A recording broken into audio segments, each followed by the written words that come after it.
Welcome back to my channel G learn mathematics. आज से हमारा क्लास 12 का क्लासेस शुरू हो रहे हैं एंड जो फर्स्ट एनसीईआरटी का चैप्टर है वो इलेक्ट्रोस्टैटिक्स का है एंड इसमें coulomb force, electric field, forces वो निकालना सीखना है एंड आप अपना पढ़ाई फिर से अपने जुनून में लग जाइए।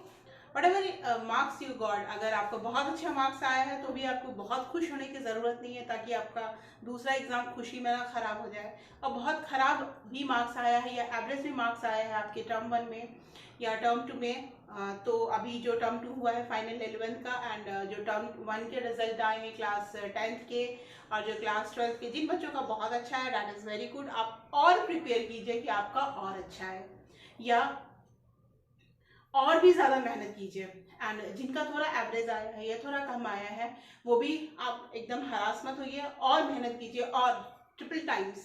सोचिए अगर कोई 4 आवर्स पढ़ रहा है तो आपको 12 आवर्स पढ़ना है, but you have to be reach at this point, है ना।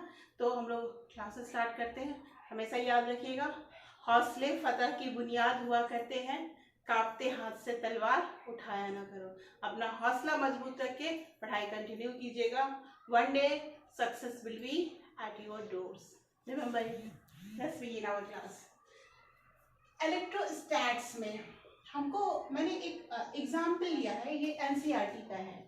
एनसीईआरटी में ये एग्जाम्पल में क्या है कि जो एक ट्रायंगल है, ये ट्रायंगल कैसा है, इक्विलैटरल ट्रायंगल। लेट्स इसका साइड ए होगा, ठीक है। उसके सेंट्रॉइड पे कोई बहुत बड़ा सा कैपिटल क्यू चार्ज रखा हुआ है। उसके सेंट्रॉइड पे कैपिटल क्यू चार्ज रखा हुआ है। तो आपको फाइंड आउट करना है कि वहां पे क्या फोर्सेस लगेंगे। ये जो कैपिटल क्यू चार्ज रखा हुआ है इस पे कौन सा फोर्स लगेगा और कैसे लगेगा, ठीक है।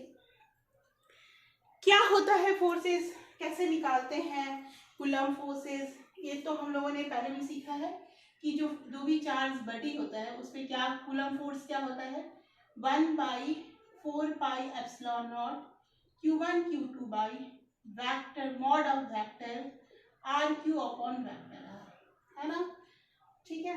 अब देखो यहाँ कहाँ पे कंफ्यूजन है, this is vector R, this is mod of R। बहुत जगह ऐसा लिखा रहेगा Q1 Q2 by 4 epsilon nought mod of vector R square R cap. R cap means क्या हो गया, यूनिट वेक्टर, यूनिट वेक्टर।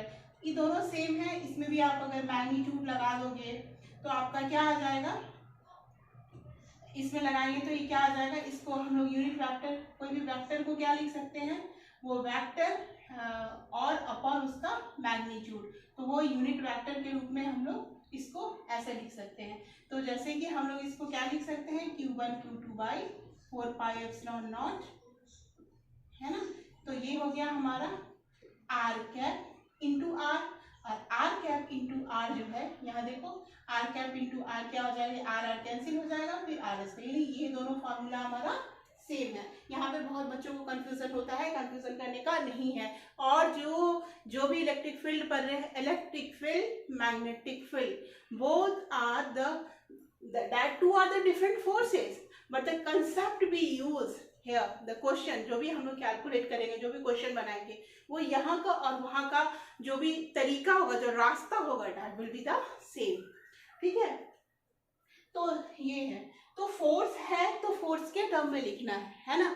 फटाक से ऐसा नहीं लिख देना F बराबर के Q1 Q2 by are square, ऐसा नहीं लिखना है, ये गलती नहीं करनी है, ठीक है। अब यहाँ देखो एनसीईआरटी का पहला क्वेश्चन है, उसमें एनसीईआरटी में आप देखोगे कि कंसेप्ट है, ये पहला क्वेश्चन के टर्म में कंसेप्ट दिया हुआ है कि ऐसा ऐसे फोर्स लगेगा और फाइनली उन्होंने 0 आंसर दे दिया है।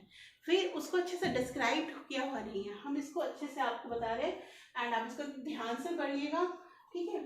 क्या क्या होता है देखो, ये क्यू है, ये क्यू है, ये कैपिटल क्यू है, कुछ मेंशन नहीं है, तो there is a force of repulsion, same charges है। हमको कैपिटल क्यू कहाँ पे है, सी पॉइंट पे है, और सी क्या है, C is the centroid of the triangle. C क्या है, सेंट्रॉइड ऑफ ट्रायंगल एबीसी, है ना। अब एक चीज याद रखना, अभी हम लोग ए बी पता है तो ए बी पता हो जाएगा। कैसे पता होगा? ये एंगल 60 डिग्री है तो A B is equal to क्या लिख देंगे? A B sine 60 degree is equal to A D होगा ना। हमको यहाँ पे फोर्सेस निकालने के लिए ये डिस्टेंस चाहिए। क्या चाहिए? बी सी चाहिए, या इसको ओ लिखो या जो भी, बी सी चाहिए, ए सी चाहिए, यहाँ सी लिखा तो हम इसको ओ लिख देते हैं, ठीक है।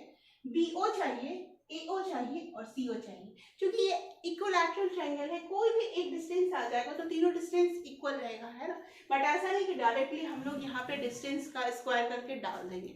This vector V where it, है ना। तो A B sine 60 degree, A B sine 60 degree is equal to what? A D. तो ए डी बराबर, लेट ए बी मैंने ए लिखा है तो ए लिख दिया। साइन 60 डिग्री का वैल्यू क्या होता है? √3/2।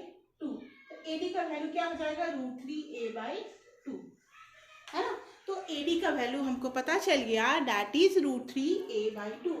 अगर हमको ए डी पता है, ए डी पता है तो ए ओ पता होगा या नहीं होगा? हमने क्लास 9th में ही पढ़ा है कि centroid of the triangle A O is equal to 2/3 AD। जिसको नहीं याद है याद कर लो, गो इन क्लास 9th में ही हम लोगों ने ये पढ़ लिया था कि ए ओ बराबर, ऐसा नहीं कि एग्जाम खत्म हो गया बुक को हटा के फेंके, सब कुछ नहीं। सारे कंसेप्ट एबीसीडी पहले का वही, कैसे एप्पल और नए वर्ड पढ़ते हैं ना, उसी तरह हर एक कंसेप्ट, हर एक चीज, दैट्स आर द टूल, वो हमको आगे काम देगा। तो ए ओ बराबर 2/3 AD, है ना। तो ए ओ बराबर ये कब होता है? This is the when O is the centroid of triangle. मुझे इसका जरूरत क्यों पड़ा? क्योंकि मुझे ए ओ का डिस्टेंस फाइंड आउट करना था, है ना। तो ए ओ बराबर मैंने क्या लिखा? 2/3 AD। अब ए ओ बराबर 2/3 AD का वैल्यू पता है, √3a/2, that is 2 cancel out हो गया, ये a/√3 हो जाएगा, that is the value of what? A O का वैल्यू होगा। और जो भी ए, चूंकि इक्विलैटरल ट्रायंगल है तो सब वैल्यू बराबर होंगे, ए ओ बराबर बी ओ बराबर। समझ में आया, है ना।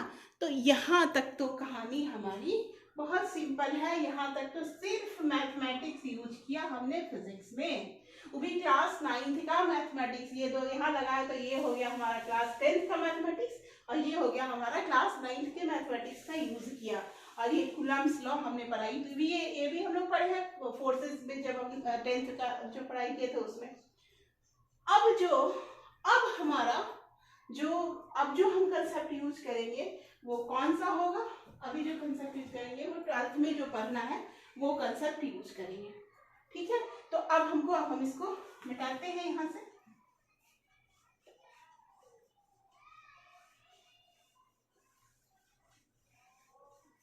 ठीक है, तो सबको याद हो गया होगा क्या? ए ओ बराबर बी ओ बराबर C O is equal to a/√3। अब देखो यहाँ पे फोर्सेस लगेंगे, उसमें ये डिस्टेंस लगेगा, ये डिस्टेंस लगेगा, ये डिस्टेंस लगेगा, तीनों पे फोर्स लगेगा। अब देखो ए ओ फोर्स है, अब इसको भी करते हैं। देखो ए ओ फोर्स है, उसका डायरेक्शन देखो कहाँ, ऐसा है। This is the direction of A to O, है। और जो यहाँ पे बी ओ फोर्स है, इसका डायरेक्शन कैसे है? बी, जैसे इक्वेशन में लिखा मैंने वैसे लिख दिया। एंड जो सी ओ फोर्स है उसका डायरेक्शन कैसे है? सी इंटू ओ, है। अब देखो कोई भी हमने वेक्टर में पढ़ा है, इसको हम लोग यहाँ पे हम लिखते हैं,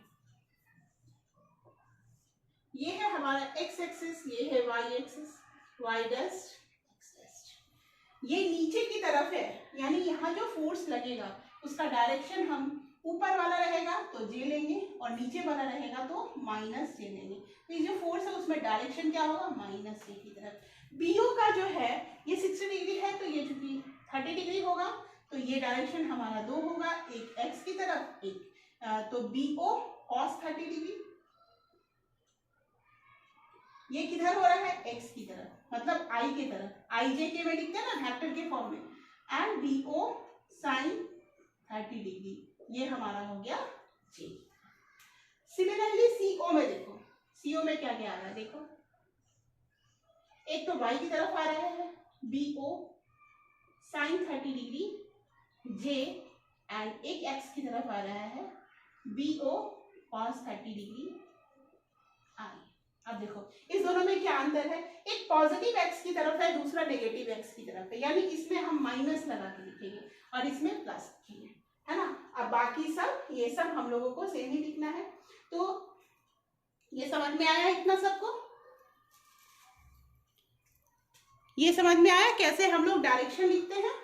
अब हम लोग इस ये जो समझ में आ गया ना, तो अब देखो यहाँ पे अब हम लोग कंपोनेंट लिखते हैं। ये जो FOAO है इसको क्या लिखेंगे, 1/4 पाई एप्सिलॉन को हम k लिख लेते हैं, क्योंकि इतना बड़ा लेके घूमने में थोड़ा सा k लिख दिया, and capital Q small q upon AO का स्क्वायर क्या होता है, जो अभी हमने निकाला है a स्क्वायर बाई 3, यानी 3 ऊपर हो जाएगा, बट डायरेक्शन माइंड डायरेक्शन क्या है, माइनस j की तरफ है। हमेशा ट्राई करो कि इसको x एक्सिस, इसको y axis, y dash x dash देने का, कभी जीवन में फिजिक्स गलती नहीं होगा, 3-4 चैप्टर ऐसे ही हो जाएंगे, है ना।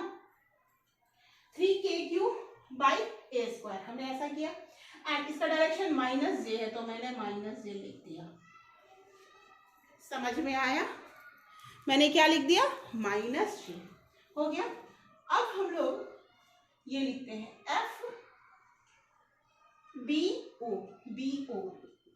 BO का देखो, तो KQ बाई फिर वही हो जाएगा 3kq by a square, but यहाँ पे एक प्रॉब्लम है। क्या प्रॉब्लम है, क्योंकि हमको इसमें कंपोनेंट लेना पड़ेगा, तो हम क्या लिखेंगे यूनिट वेक्टर में, क्योंकि हमने ऊपर यूनिट कैप का ये एग्जाम्पल, तो ये हो जाएगा cos 30 degree i plus sign 30 degree j।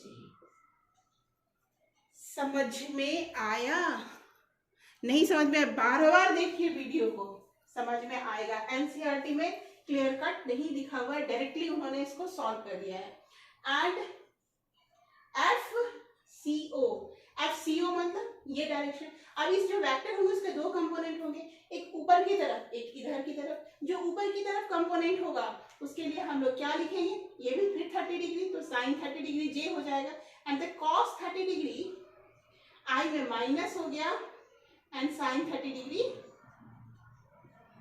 j। समझ में आया है ना, ये लिख दिया।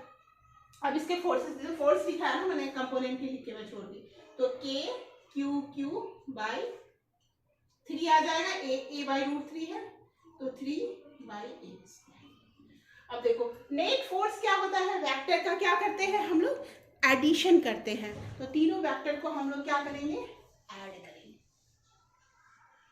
तीनों वेक्टर को ऐड करेंगे, तो क्या क्या हो गया, vector FEO plus vector FBO plus vector FCO। समझ में आया है ना। तो हम लोगों को FAO मैंने कहाँ निकाला है, राइट विथ रेड पेन, ये है। FBO कहाँ निकाला है, ये है, और FCO कहाँ निकाला है, ये है, ठीक है। तो ये हो गया हमारा। अब हम तीनों वेक्टर को जोड़ लेते हैं, तो हमारा 3kq बाई a स्क्वायर सब में कॉमन आ गया है ना। अब इसमें क्या लिखेंगे, AO में माइनस j लिखेंगे, इसमें क्या लिखेंगे, cos 30 degree i plus sign 30 degree j, ये भी है ना इसमें कॉमन। फिर इसमें क्या लिखेंगे, minus cos 30 degree i plus sign 30 degree j। जिसको समझ में नहीं आएगा वो बताइएगा। एंड जो बच्चे ऑनलाइन देख रहे हैं यूट्यूब में, please if you have any doubt please right in comment box, ठीक है। 11th-12th में सबसे बड़ा प्रॉब्लम है, सबसे अच्छे फिजिक्स टीचर को खोजने में ही 3 to 4 months जाता है, ठीक है, एंड पैसा भी जाता है, इसलिए आपको कहीं भी अच्छा पढ़ाया जा रहा है, कंसेप्ट देख रहा है तो आप अच्छे से देखिए, कोई डाउट है तो पूछिए, है ना। तो हम अब देखो ये पूरा हमने वेक्टर निकाला 3kq/a²। अब एक कॉस प्लस में है, एक कॉस माइनस में, दोनों डायरेक्शन ही सेम है, 0 हो गया। साइन 30 डिग्री जे प्लस साइन 30 डिग्री जे, तो 2 साइन 30 डिग्री, साइन 30 डिग्री का वैल्यू क्या होता है, हाफ होता है, जे माइनस जे। जिसको नहीं याद है ना तो क्या कहूँ मैं, याद रखो, है ना, ये छोटी छोटी बातें के लिए। अब ये क्या हो जाएगा हमारा 3kq/a², 2 इंटू हाफ हो जाएगा जे माइनस जे, यानी जो नेट फोर्स आएगा वो हमारा 0 होगा। तो एनसीईआरटी में डायरेक्टली उन्होंने लिख दिया है 3 कभी कभी बच्चे क्या कर रहे हो 3 को देख के नहीं तीनों फोर्सेस को जोड़ दे रहे हैं, that is not the case. हमको ये डिस्टेंस निकालना होगा, ये डिस्टेंस हमारा a/√3 आएगा। इसी तरह आगे भी हम लोग पढ़ेंगे। Please like, comment and share. Thank you.